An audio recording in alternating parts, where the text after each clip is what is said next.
네, 우크라이나 전쟁 상황 이어갑니다. 푸틴 러시아 대통령은 우크라이나의 강력한 저항 속에 핵카드를 만지작거리며 긴장을 고조시키고 있습니다. 다른 한편에서는 탈출구를 모색하기 위한 회담도 추진되고 있죠. 러시아와 우크라이나 대사를 지낸 박노벽 한국외대 국제지역대학원 초빙 교수 모시고 현재 상황 평가 들어보겠습니다. 대사님 어서 오십시오. 네, 반갑습니다. 안녕하세요. 네.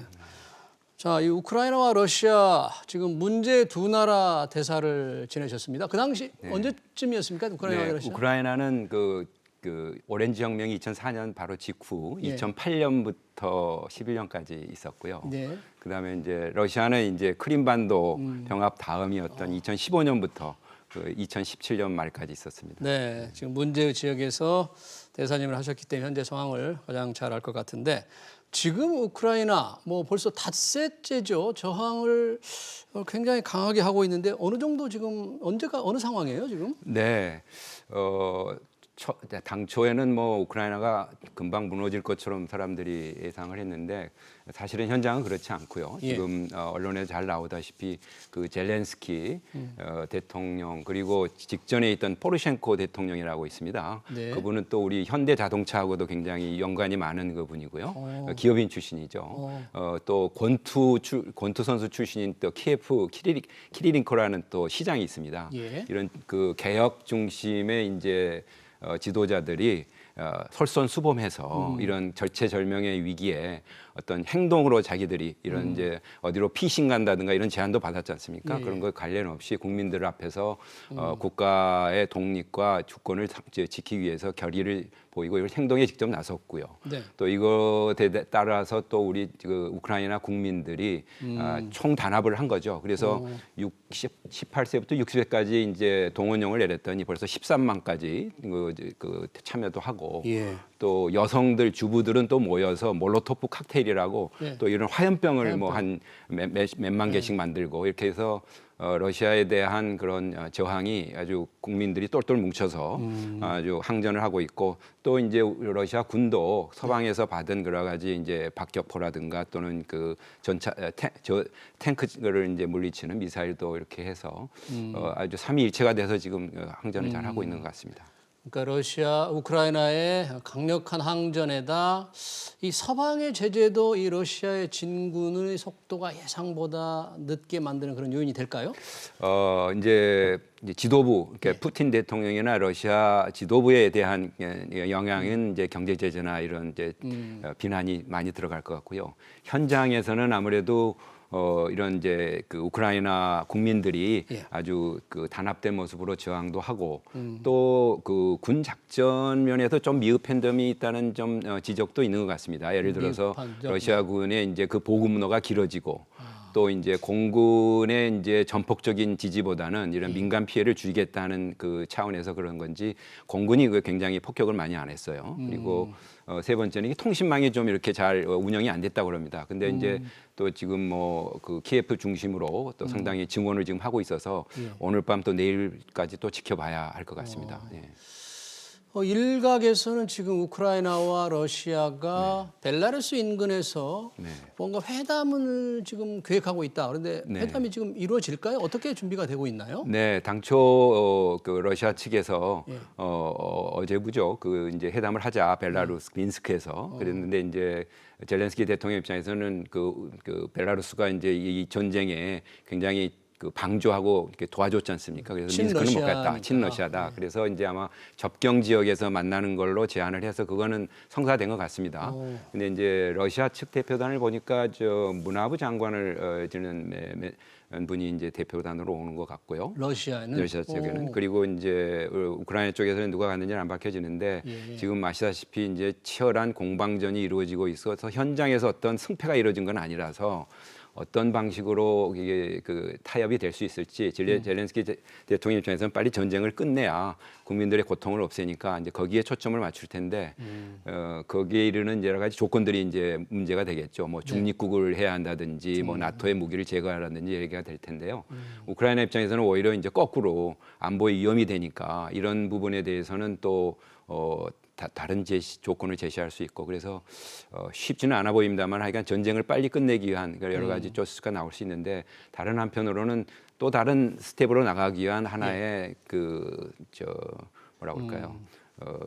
과정 정도로 지금 보는 경우도 있는 것 같습니다. 그래서 좀 더 봐야 할 것 같습니다. 회담이 이제 이루어지더라도 뭔가 돌파구가 열릴 거라는 기대감은 그렇게 높은 건 아닌가요? 현재로서는 저희가 보기에는 좀 높지는 않은데 그나마 대화를 한다고 그러니까 예. 한번 어떤 의견이 왔다 가는지 뭐 젤렌스키 입장에서는 이제 청취는 해보겠다 해서 그걸 가지고 이제 그 검토를 해야겠죠. 자기 내부적으로. 네, 대사님 이제 러시아 대사도 하셨는데 이 서방의 제재, 전 세계가 강력히 러시아를 규탄하고 있지 않습니까? 네. 이 푸틴 대통령의 생각, 목적 어디까지입니까? 어떤 걸 지금 꿈꾸고 있을까요? 네, 뭐 저희가 뭐 이렇게 단정적으로 얘기는 하기는 어렵지만 여러 이제 기사들이나 전문가들이 분석하고 저도 현장의 느낌으로 이제 얘기를 드리면 첫째는 아마 푸틴 대통령은 아마 크림반도 병합태처럼 정격적으로 이게 들어가니까 아마 그 내부에서 친러 성향의 이제 지도자들이 나와서 현재 젤렌스키 정부를 전복이 되고 친러 정부가 쉽게 이렇게 그 도입이 돼서 아마 평정이 될 걸 아마 기대하지 않았나 하는 생각이 들고요. 이제 두 번째는 이제 그 유럽 전체적인 질서죠. 그 동안의 냉전 이후에 아무래도 미국 주도의 이런 그 질서가 이제 형성이 됐는데 아마 푸틴 대통령이나 러시아 입장에서는 이제 그 탈냉전 전으로 돌아간다면 브레즈네프 시대의 그런 제한 주권론 얘기를 많이 들어봤지 않습니까? 제한 주권론. 예, 주권은 있는데 정주국에서 뭔가 그 간섭을 하면 그건 받아들여야 한다. 이게 마치 나토 가입도 우크라이나 입장에서는 독립국이니까 자기의 안보 정책을 독자적으로 결정할 수 있다. 이런 전제가 돼야 하는데 그렇죠. 옛날에 나의 그 영향권이었으니까 우크라이나나 다른 시아에서는 주권을 그렇게 그 마음대로 발휘해서 안보 문제 우리 불편하게 하지 말아달라 하는 생각을 좀 하고 있던 거 아닌가 생각이 됩니다. 예. 네. 그러면 크림반도 당시가 병합할 때 2014년이고요. 네. 그루지아 침공도 있었지 않습니까? 그렇습니다. 이렇게 당시 그 현재 계신 셈인데 네. 어땠습니까 그때? 네, 그 그루지아 때는 이제 그 대통령이 있었던 샤카시빌리라는 분이 굉장히 좀 다혈질이고 좀 미국도 보기에도 좀 과도하게 조치를 한 겁니다. 그러니까 거기는 전쟁을 오히려 불러일으켰고, 그러니까 그 지금 이제 우크라이나 동부처럼 조지아의 그 북부에도 이런 이제 자치 형태의 지역이 있었습니다. 그런데 그 지역을 다 아예 자치를 철회시키고 이렇게 이제 군사적으로 그 행동을 먼저 조지아가 취한 거거든요. 그러니까 이게 거기서 있던 러시아인들 뭐 이런 데 피해가 있다 해가지고 러시아가 도발을 받아서 들어온 케이스니까 참 이때는 뭐 좀 자업자득이다 하는 측면이 있었는데 반해서 우크라이나는 좀 상황이 다른 것 같습니다. 오히려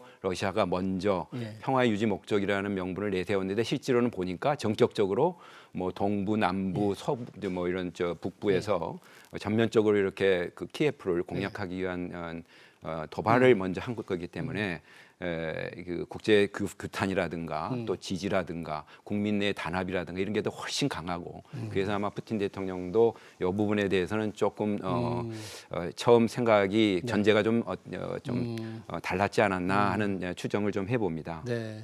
그러니까 그루지아라든지 크림반도 병합할 때처럼 좀 생각을 했었는데 지금 이 우크라이나의 정부군과 민병대의 저항이 이제 워낙 세잖아요. 지금 뭐 전면적인 정말 참혹한 전쟁이 지금 벌어지고 그렇습니다. 있는데요. 두 지역 우크라이나, 러시아 뭐 문화적으로나 역사적으로 뭐 동질성이랄까요? 어떤 관계라고 종합적으로 볼 수 있어요? 그 과거는 동질성이고요. 제가 보니까 현재와 미래는 이제 이질성, 차별성으로 나가는 것 같습니다. 안타깝게도. 그러니까 저희들이 이제 역사적으로나 그 유적이나 이런 데 그 얘기를 들으면 대개 한 8, 9세기부터 이제 키예프 공국을 중심으로 그게 이제 러시아 슬라브의 이제 원조죠. 그러니까 키예프 지금 중심으로 해서 이게 나와서 한 12세기까지 이루어졌는데 그 후에 이제 몽고가 침입이 돼서 이제 키예프 공국이 무너지니까 그 다음부터 이제 세 군나라로 이제 분화가 됩니다. 우크라이나, 뭐 러시아, 이제 벨라루스 이렇게 이제 분화가 되는 과정이 있었는데 그래서 어떤 측면에서 보면은 뭐 정신적으로 뭐 이런 문화적으로 그 역사적으로 이제 같은 뿌리니까 굉장히 가깝게 서로 지냈죠 사실은 뭐 서로 친척도 많고 뭐 사촌간이고 뭐 그래서 사실 이렇게 전쟁할 정도는 아니었는데 지금 그 과정에서 이제 우크라이나도 좀 보면은 그 민족주의적인 성향이 꽤 있었습니다. 외대에도 지금 우크라이나어과가 있을 정도로 우크라이나 언어가 따로 있거든요. 우크라이나 언어가. 예, 그리고 이제 종교적인 것도 자기들이 따로 이제 같은 그 그리스 종교를 받았지만 따로 정도고요. 뭐 그런 등등 해가지고 푸틴 대통령은 뭐 러시아하고 우크라이나는 같은 나라고 뭐 커뮤니스트 리즘이 세웠다 말은 하지만 그 과정에서 상당히 독립국을 만들어 보려는 움직임이 많았고요. 스탈린 하에서는 또 그 한 몇백만이 그 굶겨 죽는 그런 아사 사건도 있었으니까 내부적으로 우크라이나 사람들 내에는 여기서 좀 탈출하고 싶다 하는 것들이 굉장히 많았던 것 같아요. 그래서 이번에 이런 그걸로 이제 행동으로 나오게 됐는데 앞으로 점점 더 이제 그 동질성보다는 양측 간의 이질성 내지는 차별화가 많아질 것 같습니다. 예. 지금 뭐 우크라이나 혼자서 러시아 침공에 맞서고 있는 거지 않습니까? 네, 그렇죠. 서방이 뭐 경제 제재를 하는데 네. 군사적인 대응 같은 경우는 전혀 할 수가 없는 건가요? 네, 뭐 그 나토 비회원국이라는 이제 법적인 그런 스테이트도 있지만요. 기본적으로 미국 그 바이든 대통령이 밝혔듯이 우크라이나 문제를 두고 러시아하고는 직접 전쟁을 하고 싶은 생각은 없다. 이 이제 핵 강국 간에 이제 맞부딪히게 된다는 거죠. 그만큼 또 안보 이익 면에서는 조금 이제 순위가 낮다고는 하지만 그래도 이 지금 민주주의라든가 이런 독립 국제법상의 그 원칙을 지켜야 하는 영토 보존 문제를 지켜야 하는 그런 것이 무너졌기 때문에 서방에서는 뭐 미국도 벌써 뭐 한 3억 불 이상, 독일도 뭐 여러 가지 그 무기도 개시하고 EU 자체에서도 지금 4억 유로 무기를 이렇게 대량으로 지원한 적이 없다 그럽니다. 무기를 직접 미국을 무기를 이제 지원을 해서 우크라이나 국민들이 여기에 맞설 수 있도록 지원을 해준다는 건데요. 결국은 독자적으로는 우크라이나 싸우지만 이게 이제 장기전으로 가면 뭐 시가전도 될 수 있고 뭐 게릴라전도 될 수 있고 해서 아마 러시아가 굉장히 곤혹스러운 상황이 될 것 같습니다. 그래서 우크라이나가 혼자는 아니고 국제사회 여러 가지 지금 규탄과 이런 경제적 그리고 이제 군사적인 지원까지 지금 받고 있는 상황이라서 장기간 지속될 가능성도 있습니다. 장기간 지속될 가능성이 있다. 그러니까 현지에서 지상군이 싸우는 것은 우크라이나 정부군과 민병대가 싸우지만 그렇습니다. 지원, 보급 면에서 이런 거는 지금 서방 국가들이 적극적으로 하고 있는 거예요? 적극적으로 하고 있는데 어떻게 이거를 잘 인도하느냐 실질적으로 왜냐하면 이런 이제 지상권, 이런 공중의 이런 이제 주요 도시들을 이제 하나씩 러시아가 이제 장악을 하게 되면 이제 그런 문제가 생길 텐데요. 어떻게 이제 직접적으로 이제 효과를 하냐. 그렇게 되니까 이제 게릴라전 뭐 이런 식들이 이제 나올 수 있겠죠. 왜냐하면 특히 우크라이나 서부의 경우에는 또 산맥도 있고 뭐 그래서 옛날부터 거기 이제 나치에 저항했던 그런 그 서부의 그런 지역이 많습니다. 그래서 아무래도 이제 이 전역을 장악하기가 러시아로서는 굉장히 어려울 거고 그래서 지금 키예프를 중심으로 중앙 정부를 이제 장악을 하면 거기서 이제 모든 걸 다 해결할 수 있다는 생각을 갖고 키예프를 집중 공략할 것 같습니다.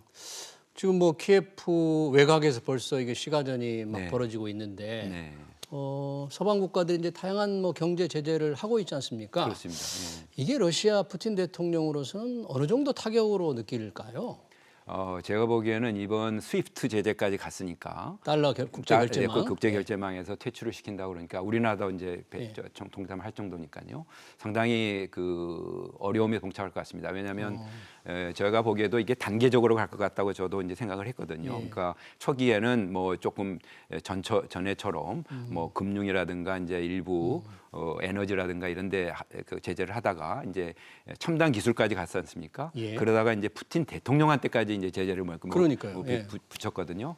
그러다가 이제 더욱이 이제 금융 결제도 안 된다고 한다면 크게 러시아는 지금 이제 국부 펀드라는 걸 만들어 놨습니다. 국부 펀드요? 왜냐하면 기름이라든가 이런 에너지를 이제 팔아서 위기에 쓸기 위해서 한 400억 정도를 이렇게 조성을 했는데 그게 이제 달러 표시도 있을 수 있고 유로 표시일 수도 있고 엔화 표시일 수도 있고 파운드 표시도 있을 수 있거든요. 근데 그거를 이제 쓰지 못하게 된다니까 그 위기 저하금이 거의 이제 무용지물이 된다는 얘기고요. 예. 또 그 아마 이제 경제적으로도 다 아시겠습니다만은 석유, 가스 대금을 받아서 재정의 한 50%를 쓰고 있는데 예. 그 자금줄이 이제 막히는 거죠. 그러면은 이제 단기적으로야 뭐 여러 가지 비축해 놓은 걸 쓰겠습니다만은 네. 중장기적으로 굉장히 러시아 경제에 타격이 올 거고 러시아 경제가 사실 우리나라 GDP하고 거의 비슷한 규모거든요. 우리하고요? 네. 그래서 이제 경제 규모도 이제 점점 줄어들 수 있는 그런 위기에 봉착할 수 있겠습니다. 우리와의 경제 관계도 굉장히 뭐 비교적 네. 깊은 편이죠. 러시아와 우리 한국과. 우리가 이제 되게 보니까 한 12, 우리 교역국에서 한 12 정도 되는 거고요. 그리고 예. 규모가 2014년, 15년 그 크림 사태가 났을 때 그때 한 280억 불 갔다가 한 절반, 한 100몇 불 정도로 떨어졌거든요. 예, 지금도 한 2019년에서 한 220억 불. 예. 그러니까 주로 우리는 이제 이런 자동차, 첨단 이제 제품을 팔았는데 저쪽은 이제 기름이나 석탄을 팔았고요. 예. 근데 그것도 이제 이런 대금 결제가 더 이상 안 되면 그보다 훨씬 더 낮아질 가능성이 있고요. 우크라이나 경우는 저희가 있을 때는 그래도 뭐 한 2~30억 불 갔는데 예. 요즘 이런 불안 상태 때문에 한 9억 불 정도 굉장히 직접 액수는 교육 규모는 굉장히 적군요. 낮아져서 이제 우크라이나에 대한 거는 좀 우리가 좀 달리 이제 경제 협력을 해야 할 부분이 생긴 것 같고요. 러시아 경우에는 앞으로 이제 러시아 그 지금 이런 전체적인 그런 정세 판단에 따라서 경제에 굉장한 타격이 올 수 있을 것 같습니다. 그래서 그런지 우리 정부가 이제 러시아 제재, 서방 제재 동참하기로 결정을 했습니다만 네.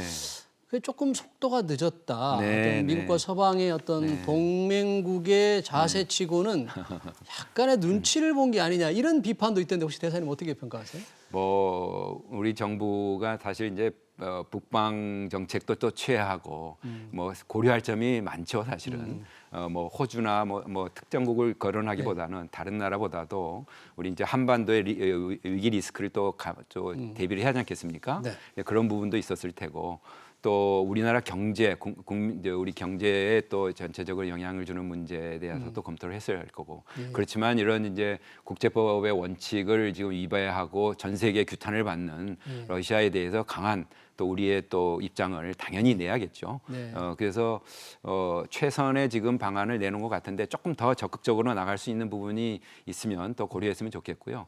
지금 보면은 되게 그래도 그 국제 통제 체대 거기에 이제 잘 가담을 해서 하고 있다는 건 다행이고요. 또 미국이 주도한 독자 제재에도 우리가 참여를 해서 또 주요 전자제품이니 뭐 컴퓨터 부품이니 이런 데도 이제 우리가 동참을 했고 또 역외 교역 그 부분도 지금 미국과 잘 협의를 해서 우리 기업들이 이제 일반 소비재의 경우에 조금 적용이 되지 않도록 이제 예외를 만들되 소비재 수출에는 일반 소비재 왜냐하면 그게 약간 좀 애매하게 돼 있답니다. 일반 소비재에 대해서는 적용을 할지 안 할지 그 부분이 아직 명확하지 않기 때문에 미 상무부에 가서 이제 좀 확인을 좀 해야 하는 부분이 있고요. 또 그런 역외 해외 직접 생산품 그 규칙에서 좀 면제를 좀 받을 수 있으면 받을 수 있는 그런 이제 그 교섭이 좀 되어야 하지 않나 하는 생각이 듭니다. 일부 보도를 보니까 이런 제재 면제 대상국이 있는데 그 대상국에서 한국은 빠졌다 그래서